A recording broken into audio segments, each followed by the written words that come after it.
I'm Ivan Agafe. Celebration TV News Desk, the whole truth.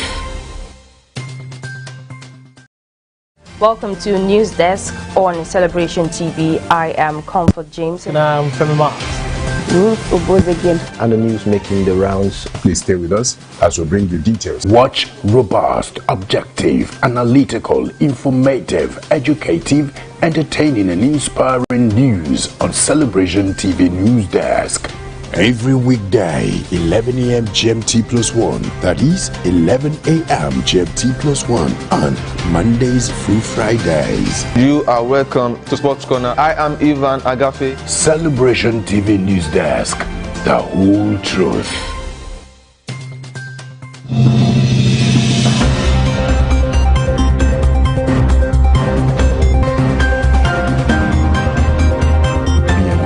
To 15.7 trillion naira at the end of December 2019. Senior Democrats have responded by accusing him of committing a gross offense.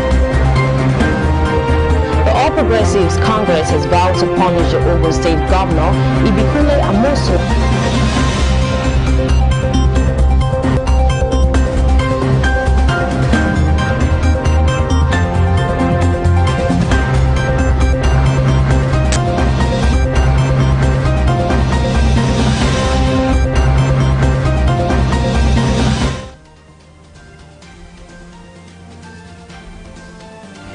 You're welcome to Celebration Television News Desk. I'm Nicholas Akosile-Walter. News making the headlines. Tribunal nullifies the election and orders fresh poll. And tension in Zimbabwe as bishops denounce government force. Democratic Convention, Michelle Obama blasts Trump. Nigerian federal government suffers that's 1 trillion naira revenue shortfall in 5 months. And INT'L thrashed Shakhtar Donetsk 5-0 to reach Europa final. Please stay with us as we bring you details of our news after the short break.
Welcome back and thanks for joining us once more. Tribunal nullifies the election and orders fresh poll. The Bayelsa's governorship election petition tribunal sitting in Abuja nullified the election of Governor Duoyediri.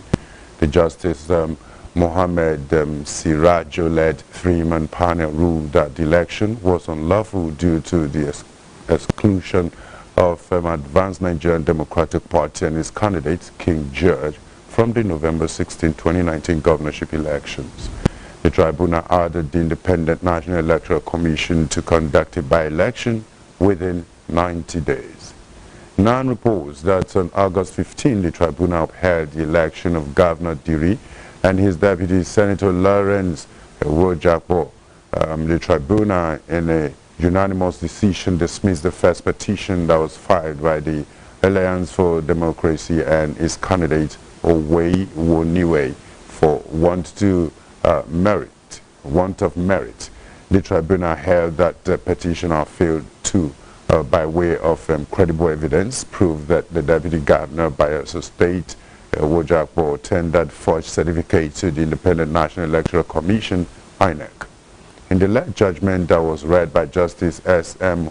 Owoduni, the tribunal further held that the petitioners failed to also establish the allegation that Wojakpo falsified his urge.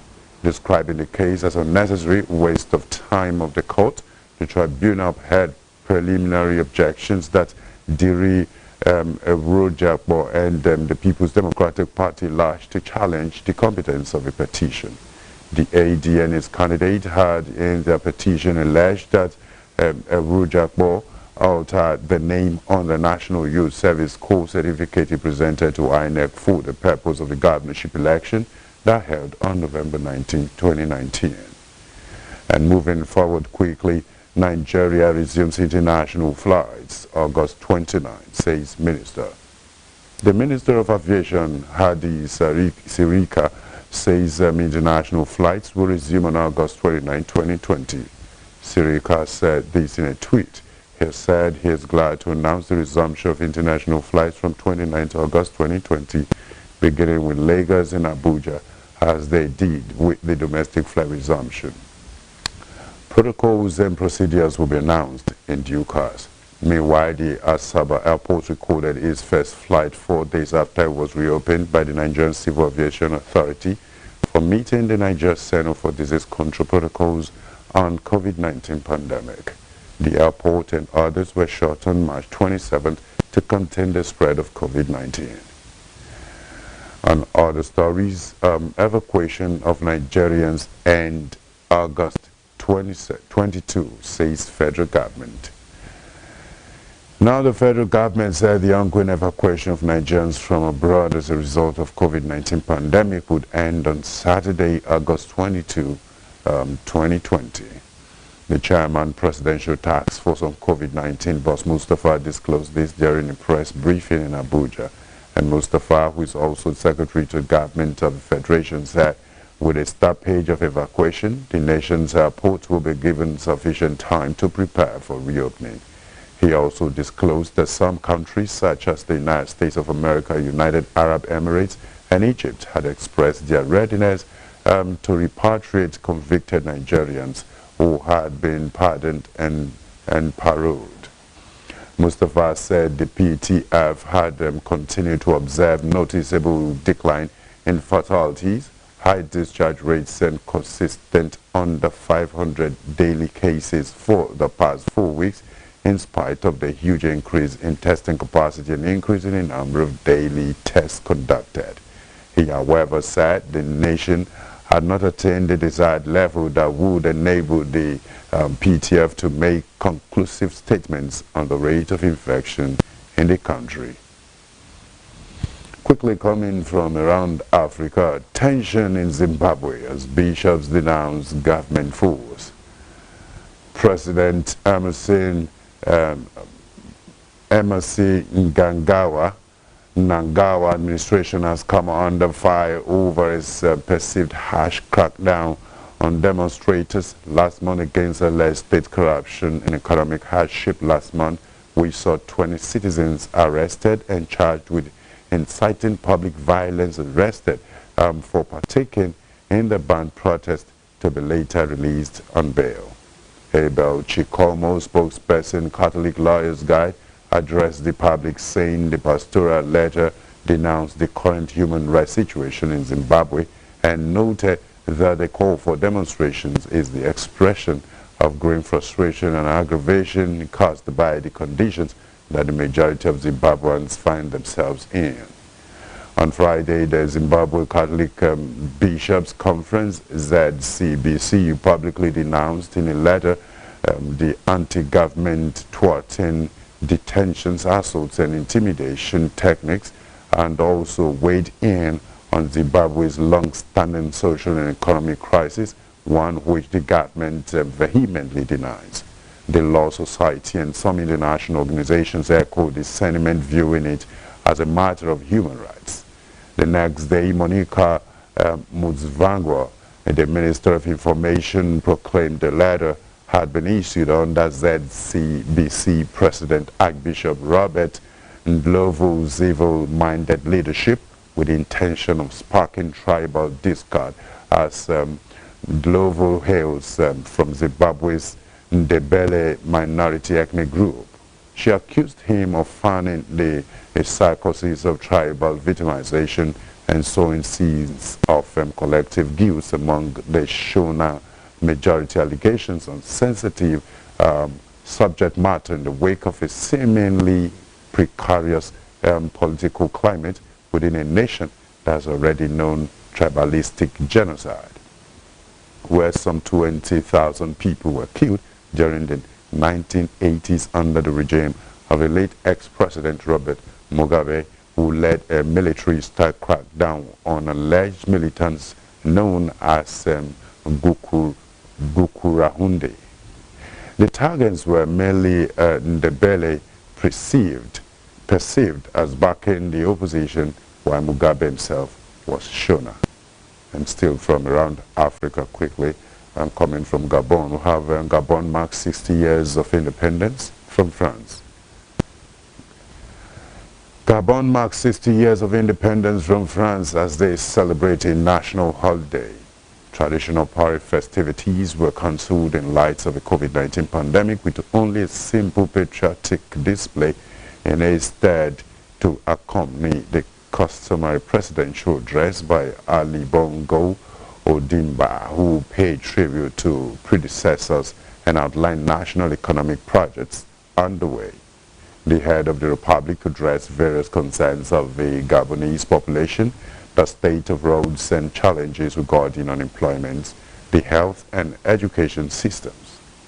Ali Bongo even mentioned the cross-country road network project, which will span 780 kilometers and is scheduled to be completed in 2023, and highlighted the achievement in improving the healthcare system over the last 10 years.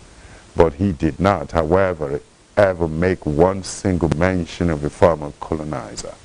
Gabon spends 500 million euro, which is equivalent of 360 billion Central African CFA francs CFAs annually on food products imports, according to the Food and Agriculture Organization of the United Nations. France officially colonized Gabon in 1885, and it became part of French Equatorial Guinea. After the nation attained independence, France established a new dynamic, with Gabon partly motivated by the West African nations' uranium wealth, which was key to France's nuclear program. We'll go on a short break. When we come back, we'll bring you updates from the United States of America. Stay with us. Don't go anywhere. Welcome to NewsDesk on Celebration TV. I am Comfort James. And I'm Femi Mark. And the news making the rounds. Please stay with us as we bring you details. Watch robust, objective, analytical, informative, educative, entertaining and inspiring news on Celebration TV News Desk. Every weekday, 11 a.m. GMT +1. That is 11 a.m. GMT +1 on Mondays through Fridays. You are welcome to Sports Corner. I am Ivan Agafe. Celebration TV News Desk. The whole truth. There is a door set before us to unlock for divine access. And Sumda Inko Pele entire Ozozo. It's time to ask, seek, knock. Hello, hello, Holy Ghost Conference 2020. Apostle Johnson and Dr. Lizzie Suleiman. Theme: It is written. Date: 2nd through 6th September 2020. By 9 a.m. and 3 p.m. daily. Live at the International Worship Center, Omega Fire Ministries headquarters, Auchi, Edo State, Nigeria. Holy Ghost Conference 2020. No man can stop you. Welcome to NewsDesk on Celebration TV. I am Comfort James. And I'm Femi Mark. And the news making the rounds. Please stay with us as we bring you details. Watch robust, objective, analytical, informative, educative, entertaining and inspiring news on Celebration TV News Desk. Every weekday, 11 a.m. GMT +1. That is 11 a.m. GMT +1 on Mondays through Fridays. You are welcome to Sports Corner. I am Ivan Agafe. Celebration TV News Desk. The whole truth. All right, thanks for joining us once again. Now, updates from the United States of America and Democratic Convention. Michelle Obama blasts Trump. Michelle Obama has launched a stinging attack on U.S. President Donald Trump as Democrats prepare to crown Joe Biden as their White House challenger. The former U.S. First Lady, in the emotional message to the Democratic Convention, said Donald Trump is the wrong president for their country. This affected members of Mr. Trump's Republican Party also piled in on him at the Democratic Party conference. The election takes place on Tuesday, 3rd November. And because of the coronavirus outbreak, Democrats capped plans for a crowded party extravaganza with balloon drops and all the other political razzmatazz in Milwaukee, Wisconsin. But it is unclear whether the lively visual schedule of pre-recorded speeches with no live audience can generate the same level of enthusiasm as pre-pandemic gatherings of the party faithful. Republicans will face the same challenge as they make their case for 4 more years in the White House at a drastically scaled-down convention next week. Mrs. Obama, who recorded her keynote address before Mr. Biden announced his running mate, Senator Kamala Harris, 6 days ago, launched a blistering attack on Mr. Trump. And more updates from the United Kingdom. Gavin Williamson incredibly sorry for exam distress. Gavin Williamson says he's incredibly sorry for the distress caused to thousands of pupils after a U-turn in how A-levels and GCSEs are graded. But the Education Secretary repeatedly refused to say if he intends to resign over the crisis. It comes as universities prepare to deal with a surge in inquiries from students who were ejected last week. Ministers in England, Northern Ireland and Wales all decided to revert to teachers' assessed grades rather than an algorithm designed to moderate them. Monday's U-turn followed an outcry from students, teachers and some Tory Member of Parliament.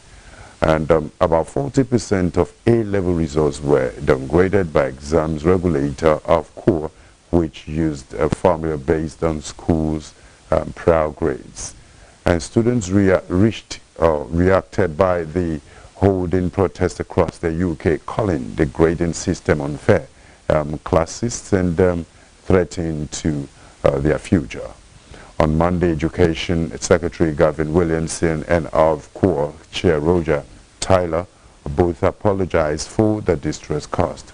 Mr. Williamson said INT'L 10 had worked with the watchdog to design the fairest possible model after exams had to be cancelled due to the coronavirus pandemic, but it had become clear the process had resulted in more significant inconsistencies than could be dealt with by an appeals process. Quickly, we're going to business news right now. As experts fingers oil price hike, others as inflation hits 12.82%. The Consumer Price Index, which measures inflation, increased by 12.82% year-on-year in July. The National Bureau of Statistics disclosed in its Consumer Price Index July 2020 report. The percentage change in the average composite CPI for the 12-month period ending July over the average of the CPI for the previous 12 months was 12.05%, representing a 0.15% point increase from 11.90% recorded in June. The urban inflation rate increased by 13.40% year-on-year in July from 13.18% recorded in June, while the rural inflation rate increased by 12.28% in July from 11.99% in June. On a month-on-month basis, the urban index rose by 1.27% in July, up by 0.04% from 1.23% recorded in June 2020, while the rural index also rose by 1.23% in July, up by 0.04 from the rate recorded in June per percent too, as equivalent of 1.19. This is higher than the 12.50% reported in June, while the corresponding rural inflation rate in July is 11.49% compared to 11.36% recorded in June. In the publication that was made available to one of the correspondents, the FDC team stated that the factors that were likely to push the inflation rate upwards in July were primarily driven by suppliers' reaction to the 20.4% increase in the price of petrol to 148.7 naira per litre. They outlined other factors to include the limited impact of foreign exchange rationing and its pass-through effects on ratio prices and the lingering effects of supply chain disruption at a time of partial reopening of the economy. A professor of capital markets at the Nasarawa State University, Professor Uche Uwalaka, said the rising inflation in the country amidst downturn in economic activities was quite worrisome. The best way to rein in the rising inflation is for monetary and fiscal policies to synchronize in addressing the major inflation driver, which is the food component that is in excess of 15%, he added. Still on business news, Nigeria federal government suffers 1 trillion naira revenue shortfall in 5 months. The federal government released guidelines and instructions that must be followed by all its ministries, departments and agencies for the preparation of the 2021 budget proposal. In its 2021 budget call circular from the country's budget office cited in Abuja, the government stated that the document set out the requirements and instructions that must be satisfied and followed in the preparation of the 2021 federal government of Nigeria budget proposal.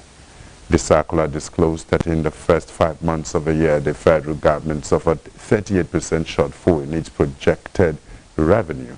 This translates to 1 trillion naira. The document stated that all ministers, chief executives and accounting officers and other officers responsible for budget preparations were advised to read the budget course circular carefully. The circular also touched on some aspects of the 2020 budget performance. It stated, for instance, that as of May 30th, the federal government's actual revenue was 1.62 trillion naira, which is equivalent to 62% of the 2.62 trillion naira pro rata revised budget.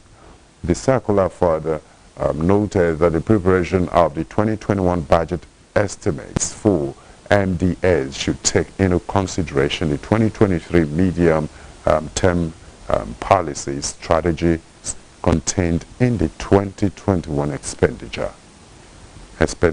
Again, the framework and fiscal strategy paper, which is the government's pre-budget statements. He stated that the MTEL/FSP outlined the development priorities of governments for the period covered. The circular said, in accordance with the 2021 through 2023 medium-term expenditure framework and fiscal strategy paper, the aggregate government revenue available for budget for the fiscal year 2021 was projected at 7.49 trillion naira.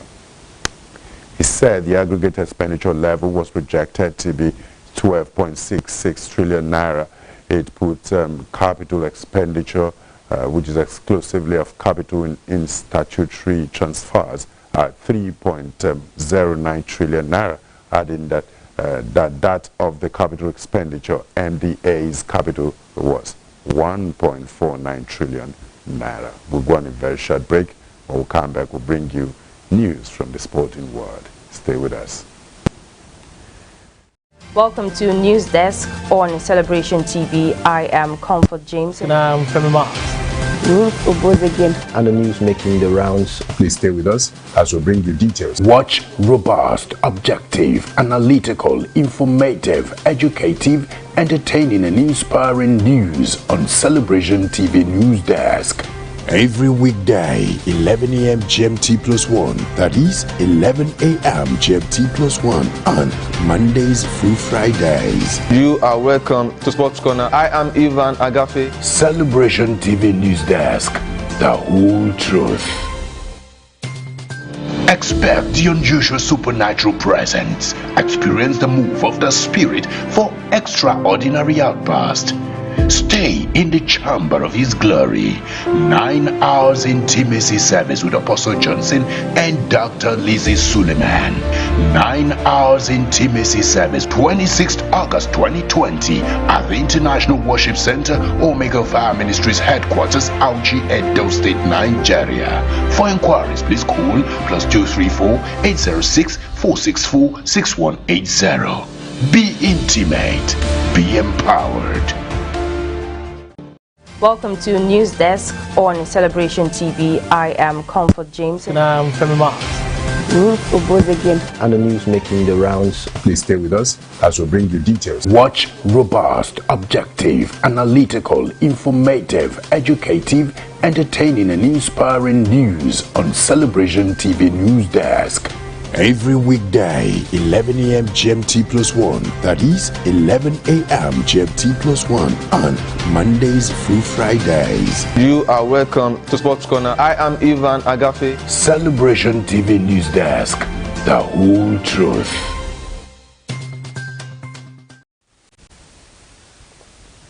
Welcome to Sport News. Inter thrashed Shakhtar Donetsk 5-0 to reach Europa final. Romelu Lukaku and Lautaro Martinez both scored twice as Inter Milan stormed into a first European final in 10 years with 5-0 thrashing of Shakhtar Donetsk in Düsseldorf. Danilo Di Ambrosio was also on target for Antonio Conte's men, who will face Sevilla in Friday's final in Cologne. The Italian giants have endured a lean decade since winning the Champions League in 2010, but closed the gap on Juventus at the top of Serie A to just 1 point in Conte's first season in charge, and are now 1 win away from a first trophy in 9 years. Martinez and Lukaku's prolific partnership has been the source of much of Inter's success, and they actually took their tally to a combined 54 for the season. Shakhtar are one of European football's great survivors as the Ukrainian champions continue to thrive despite not playing a match in their home city of Donetsk for 6 years due to a war in eastern Ukraine between government forces and Russian-backed separatists. Luis Castro's men has scored 14 goals in 5 Europa League games since dropping into the competition from the Champions League, but their talented array of Brazilian forwards barely laid a glove on a characteristically well-organized Conte defense.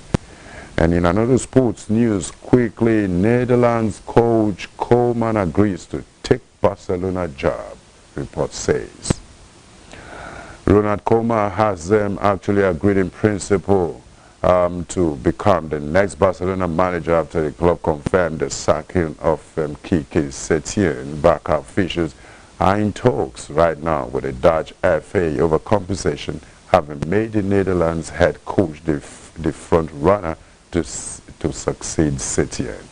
Setien was sacked in a meeting with technical director Eric Abida just days after the humiliating 8-2 defeat to Bayern Munich in the Champions League quarterfinals. Koeman, a Barcelona great as a player, is said to be the preferred choice of President Joseph Maria Bartomeu, with an announcement expected in the next few days. Barca would need to pay compensation to get Koeman out of his current role as Netherlands head coach.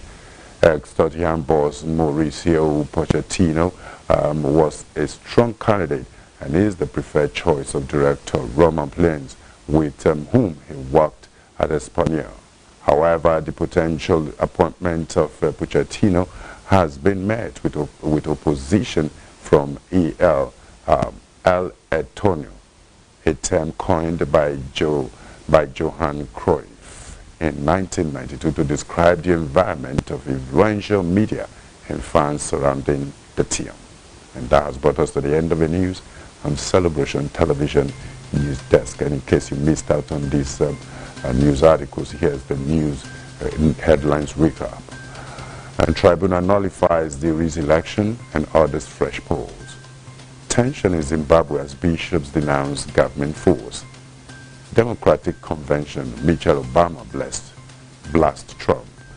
The Nigerian federal government suffers 1 trillion naira revenue shortfall in 5 months.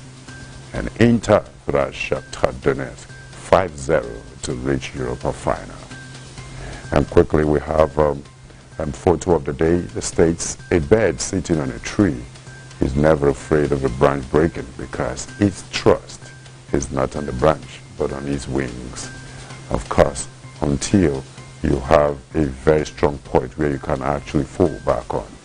Whatever you have your mind on right now is not it at all. You can as well drop your comment on our social media platforms on Facebook, Celebration TV, Instagram, My Celebration TV, Twitter at My Celebration TV, and YouTube, Celebration TV. Always remember that the continuous transformation of our society is a collective responsibility of all. No matter the office you hold as a nation's president, a thought leader, an opinion molder, a character builder, a professional, or as a person pursuing passion, you have a duty to give your all to making the society a better place for us and the generations to come. Play your part today and do it with all diligence. Thanks once again for staying with us on our news desk. I am Nicholas Akosile Walter. Blessed day.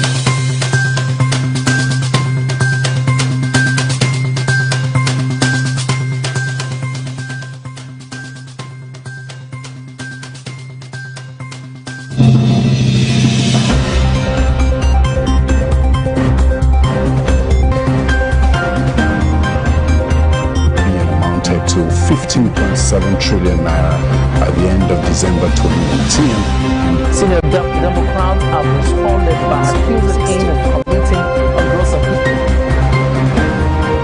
The All Progressives Congress has vowed to punish the Ogun State Governor, Ibikule Amosu.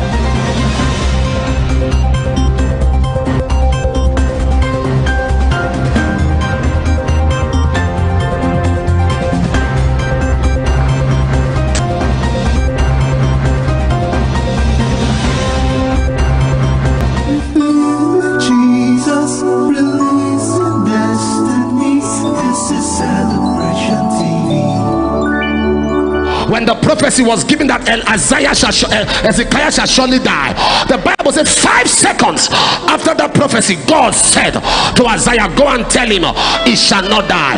The first prophecy, how long?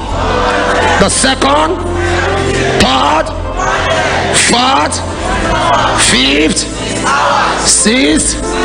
I don't know whether you are waiting for 430 years. I don't know whether you are waiting for 70 years. I don't know whether you are waiting for 1 year. I don't know if you are waiting for 24 hours. I don't know if you are waiting for 6 hours.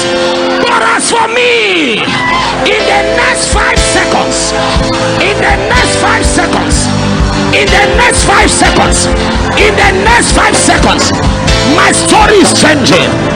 My story is changing.